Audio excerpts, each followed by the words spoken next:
नमस्कार दोस्तों, आपका स्वागत है अपनी YouTube चैनल PFP में। आज हम रिलैक्सो के बारे में चर्चा करने वाले हैं। स्टॉक के रिजल्ट्स आ चुके हैं। स्टॉक हमें 4.5% नीचे जाता हुआ नजर आता है। तो ऐसी सिचुएशन में एज ए रिटेलर हमें क्या करना चाहिए, इसके बारे में आज हम चर्चा करने वाले हैं। सबसे पहले कंपनी के रिजल्ट्स पर एक बार नजर डाल देते हैं। नेट सेल्स हमें 6% नीचे जाता हुआ नजर आया। नेट प्रॉफिट में 67% की गिरावट हुई है। एबिटा 47% नीचे है। तो क्लियरली रिजल्ट्स अच्छे नहीं है। सेल्स नीचे है, प्रॉफिट नीचे है, मार्जिन भी नीचे गया है, इसीलिए स्टॉक भी नीचे गया है। तो बहुत ही ज्यादा खराब रिजल्ट्स रिलैक्सो ने प्रेजेंट किए हैं और वैल्यूएशन हाई था, इसीलिए स्टॉक में हमें अच्छी खासी गिरावट देखने को मिल रही है।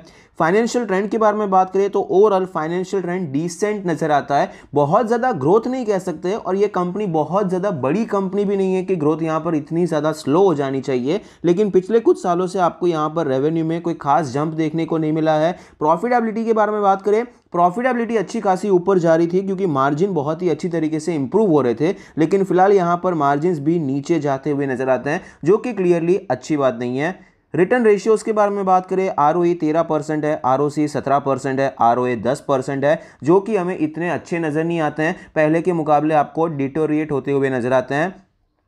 लेवरेज रेशियो के बारे में बात करें, डेट टू इक्विटी 0.01 है। कंपनी पर यहां पर नील के बराबर कर्जा है, ये एक अच्छी बात हो जाती है। इंटरेस्ट कवरेज रेशियो 28 का लेवल है, तो यहां पर कोई प्रॉब्लम वाली बात नहीं है। लेवरेज रेशियो अच्छे चल रहे हैं। शेयर होल्डिंग पैटर्न के बारे में बात करें, टोटल प्रमोटर होल्डिंग है 70.78%, जिसमें से कुछ भी प्लेज नहीं है। Mutual fund 7%, other DII 0.5%, FII 3%, retail and other category में 18.5% की हिस्सेदारी है। Share holding pattern overall decent नजर आता है। देखिए, प्रमोटर के पास अच्छी खासी इक्विटी है, ये बड़ा प्लस पॉइंट है और इंस्टीट्यूशंस का थोड़ा बहुत इंटरेस्ट यहां पर नजर आ जाता है। यहां पर रीसेंट ट्रेंड के बारे में बात करें तो फ्रैंकली स्पीकिंग कुछ डिस्कस करने जितना बड़ा चेंज हुआ भी नहीं है। रीसेंट ट्रेंड में आपको कोई चेंज खास नजर नहीं आता है, थोड़ा बहुत ऊपर नीचे ही आपको होता हुआ नजर आया है।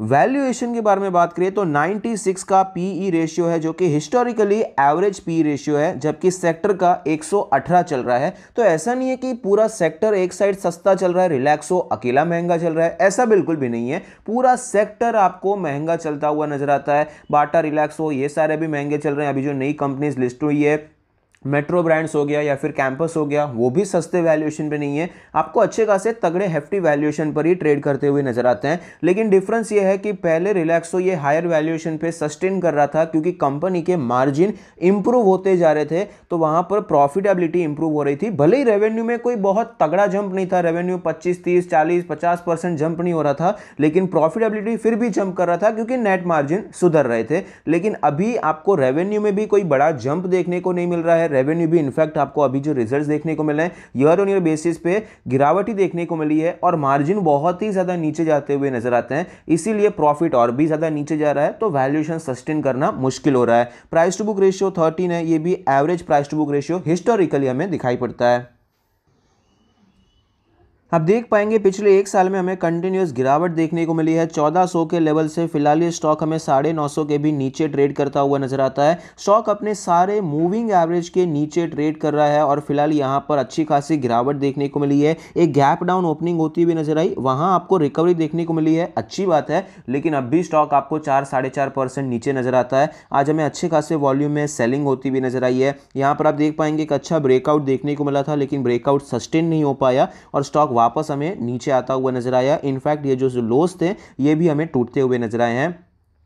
डेली RSI 30 का लेवल है, तो यहाँ पर मोमेंटम क्लियरली नीचे के साइड पे है। इंपॉर्टेंट लेवल्स के बारे में बात करें तो यहाँ पर जो सपोर्ट नजर आता है वो भी नीचे शिफ्ट हो जाएगा और जो रेजिस्टेंस नजर आता है, जो पहले का सपोर्ट था, वही लेवल एज ए रेजिस्टेंस हमारे लिए काम करेगा। 960 970 के आसपास एक तगड़ा रेजिस्टेंस अभी दिखाई देने वाला है। सपोर्ट के बारे में बात करें तो ये जो स्विंग लो हमें दिखाई पड़ता है 850 के आसपास, ये लेवल हम मान सकते हैं कि एक अच्छा सपोर्ट हो सकता है, क्योंकि यहाँ से एक अच्छी रैली देखने को मिली थी। ओवरऑल ये जो 870 के आसपास का लेवल है, ये एक अच्छे सपोर्ट की तरह दिखाई पड़ सकता है। वीकली चार्ट पे चलते हैं। वीकली चार्ट पे आप देख पाएंगे स्टॉक अभी स्ट्रक्चरल बेसिस पे वीक हो चुका है, क्योंकि कुछ महीनों तक यहां पर कंसोलिडेट किया, ब्रेकआउट भी दिया, लेकिन ये ब्रेकआउट फेल हो गया और ब्रेकडाउन देखने को मिला। तो अभी टेक्निकली स्ट्रक्चरल बेसिस पे वीक हो चुका है। जब तक ये लेवल टूटता नहीं है, तब तक अगर ये रिकवरी भी आती है तो भी वापस नीचे जाने के पूरे चांसेस बने रहते हैं। तो लेवल्स यहाँ पर कुछ इस प्रकार से हैं, 1100 के आसपास रेजिस्टेंस है और सपोर्ट हमारा अप्रॉक्सीमेटली वही है 870 850 का लेवल। मंथली चार्ट पे चलते हैं। मंथली चार्ट पे आप देख पाएंगे सेम रेजिस्टेंस आपको नजर आता है और सेम सपोर्ट भी नजर आता है। रीजन क्या है, क्योंकि यहाँ पर 4 महीने का कंसोलिडेशन हुआ, फिर एक शानदार ब्रेकआउट हुआ, उसकी जो तेजी की शुरुआत हुई थी यही लेवल से थी। रेजिस्टेंस यहाँ पर आप देख पाएंगे किस प्रकार से प्रॉपर रेजिस्टेंस प्राइस एक्शन बनाकर ये नीचे आ रहा है। तो अब ऐसी सिचुएशन में हमें करना क्या चाहिए, देखिए अगर हम यहाँ पर शॉर्ट टर्म के लिए काम करना चाहते हैं तो जब तक आपको ये स्टॉक ये लेवल के ऊपर कोई प्राइस एक्शन बनाता हुआ नजर नहीं आता है तब तक हम खरीदारी करने के बारे में नहीं सोच सकते हैं। पोजिशनल ट्रेड के बारे में बात करें तो पोजिशनल ट्रेड के लिए तो जब तक ये स्टॉक अभी 1100 के ऊपर नहीं जाता है तब तक के लिए हम नहीं खरीदेंगे। हमने ऑलरेडी यहां पर अच्छा एक अटेम्प्ट किया था स्विंग ट्रेड का, पोजिशनल ट्रेड का, यहां पर बेस्ट प्रोबेबिलिटी थी हमारे साथ, इसीलिए हमने अटेम्प्ट किया। बाद में भले ये स्टॉक नीचे आ गया, फेल हो गया वो हमारा ट्रेड, लेकिन यहां पर अभी प्रोबेबिलिटी हमारे साथ नहीं है। अभी यहाँ पर अगर हम गिरावट एक्सपेक्ट नहीं कर रहे हैं वो एक बार चलेगा, क्योंकि देखिए स्टॉक बहुत ही ज़्यादा नीचे आ चुका है। प्राइस वाइज आप देखने जाएंगे तो एक अच्छा खासा करेक्शन हो चुका है और यहाँ पर ब्रेकडाउन हुआ है। भले ही इस प्रकार से नीचे नहीं जाएगा लेकिन कोई तेज़ी के भी खास संकेत नहीं है। यहाँ पर ये वॉलेटाइल होता हुआ नजर आ सकता है। जैसे HDFC AMC में हमने देखा वो 2000 का कितना इंपॉर्टेंट लेवल उसने तोड़ दिया, फिर कुछ 1800 तक शायद गया था, 10% गिरा, लेकिन जितना पहले भीषण गिरावट हो रही थी वैसे वो भीषण गिरावट में नहीं गया, लेकिन देखिए कितने महीनों से वो वॉलेटाइल हो गया है, ऊपर जाता है नीचे आता है, वापस ऊपर जाता है नीचे जाता है, वॉलेटाइल हो जाता है। तो यहाँ पर टाइम करेक्शन भी हो सकता है, प्राइस करेक्शन, दोनों के लिए यहाँ पर हम ओपन है, लेकिन बहुत बड़ी तेजी आएगी उसकी अभी प्रोबेबिलिटी कम हो चुकी है। तो हम यहाँ पर पोजिशनल ट्रेड प्लान नहीं करने वाले हैं। लॉन्ग टर्म के लिए क्या करना चाहिए, Relaxo as a company of course मुझे कोई इतनी खराब कंपनी नजर नहीं आती है, लेकिन जब फाइनेंशियल्स में दिखने लगता है तो वहां पर फाइट नहीं करना चाहिए। अब भी रिलैक्सो का जो डिस्ट्रीब्यूशन नेटवर्क है काफ़ी मजबूत है, प्रोडक्ट्स काफ़ी मजबूत है, इनकी रीच काफ़ी मजबूत है, प्राइसिंग पावर भी काफ़ी अच्छी है। लेकिन ये जो नई कंपनीज यहाँ पर लिस्टेड नज़र आती है, काम तो पहले भी करती थी, लेकिन एक बार कंपनी लिस्ट हो जाती है, कंपनी फंड्स रेस कर लेती है तो ऑफकोर्स वो काम भी थोड़ा ज़ोर शोर से करने लगती है। एडवर्टाइजिंग में भी आपको बहुत ही फ़र्क देखने को मिलता है। पहले मैंने ये नोटिस किया है, अगर आप सोशल मीडिया यूज़ करते हैं तो आपको पहले रिलैक्सो के जो बहामास है, फ्लाइट है, स्पार्क्स है, उसकी काफ़ी ऐड देखने को मिलती थी। अभी कैंपस की काफ़ी ज़्यादा ऐड आपको देखने को मिल जाती है। तो एडवर्टाइजिंग पे कौन कितना स्पेंड कर रहा है इससे भी फ़र्क पड़ता है। तो यहाँ पर फिलहाल जो दूसरे प्लेयर्स हैं वो कंपैरेटिवली बेटर परफॉर्म करते हुए नजर आते हैं और रिलैक्सो के फाइनेंशियल्स में भी दिख रहा है कि यहाँ पर अंडर परफॉर्मेंस है।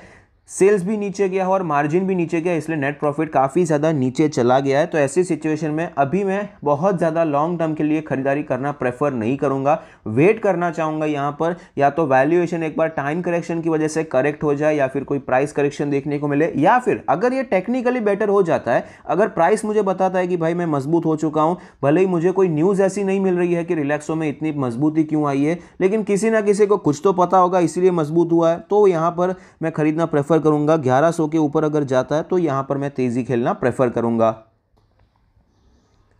तब तक के लिए ये स्टॉक हमारे लिए सेल ऑन राइज वाला स्टॉक हो चुका है। अगर ये स्टॉक में आपको रिकवरी देखने को मिलती है तो यहाँ पर आपको निकलने के बारे में सोचना चाहिए। अगर प्राइस मजबूत हो जाता है तो वापस हम कभी भी एंटर हो सकते हैं, लेकिन अगर एक बार यहाँ पर हम लोग सेल ऑन राइज नहीं करते हैं, टेम्पररीली एग्जिट करना प्रेफर नहीं करते हैं, तो अच्छी खासी गिरावट हो जाएगी, उसके बाद कुछ नहीं कर पाएंगे। इसीलिए मैं कोई भी स्टॉक हो, अगर वहाँ पर थोड़ा बहुत लग रहा है कि फंडामेंटली भी कुछ अभी नेगेटिव पॉइंट्स थोड़े से ज़्यादा नज़र आते हैं या फिर टेक्निकली बहुत ज़्यादा नेगेटिव पॉइंट्स नज़र आते हैं, तो वहाँ पर मैं टेम्पररीली एग्जिट करना प्रेफर करता हूँ। इससे दो फायदे होते हैं, अगर यहाँ पर सिचुएशन बेहतर नहीं होती है और स्टॉक और गिर जाता है तो वो गिरावट से तो हम बच ही जाते हैं, बाकी एक टैक्स लॉस हार्वेस्टिंग भी हो जाता है। अगर यहाँ पर हम किसी स्टॉक को लॉस में बेच देते हैं तो उसे हम ऑफसेट कर सकते हैं हमारे दूसरे स्टॉक के प्रॉफिट के साथ, तो ये भी एक फ़ायदा हो जाता है। तो इस हिसाब से आप प्लान कर सकते हैं। आई होप आपको वीडियो पसंद आता है, कुछ सीखने को मिलता है। Thank you, stay happy, happy investing.